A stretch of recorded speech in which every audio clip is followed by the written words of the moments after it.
Okay, next in the binder for first grade, we have subtraction 2 digits. So I am going to go ahead and make up a problem as you would do for your child. How about we regroup this time? So I am going to have, let's say 50 subtract 6. Okay? So 50 subtract 6. Now, if the child is wanting to always use the chips, which most children like to count, they can count out 50 and then take away 6. Okay? Or you may want to just have them do it column by column. Because, you know, as they get older, they're going to have 3 digits, 4 digits, 5 digits. So we want to make sure that they know to go from the ones column to the tens to the hundreds, so forth and so on, to the thousands, so forth and so on. Okay, so we're going to start with the ones column. We want to always be cognizant that we're saying we're starting with the ones column.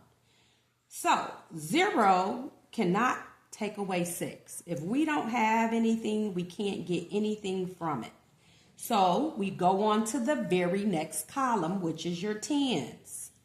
Okay, this is your tens column. I'll put T for tens, and I will put right ones here.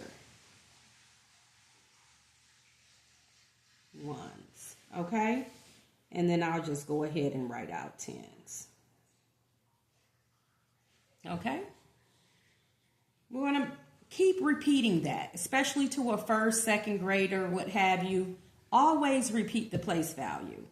0 ones, subtract 6. We can't do that. Unless you go into negative, and we're not doing that.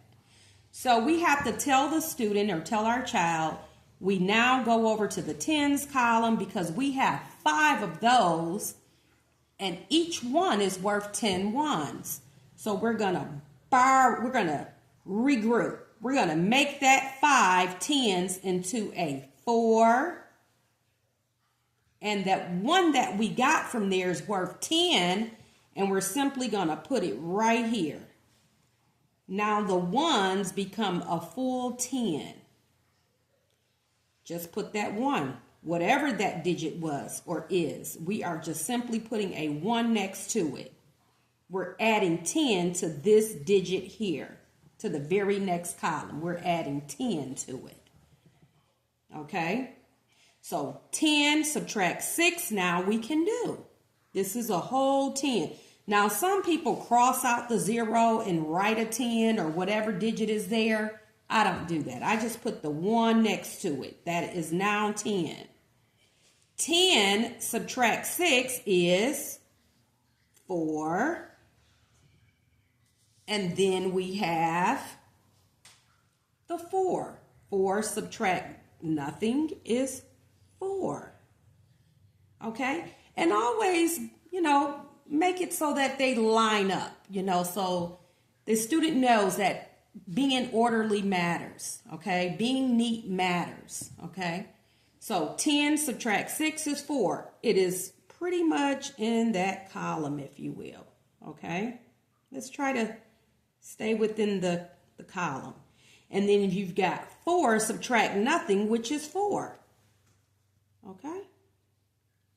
So, I like these templates because they help with being organized, neat, and it helps with the visual. Okay? Big enough, and it helps. Okay? All right, making math count.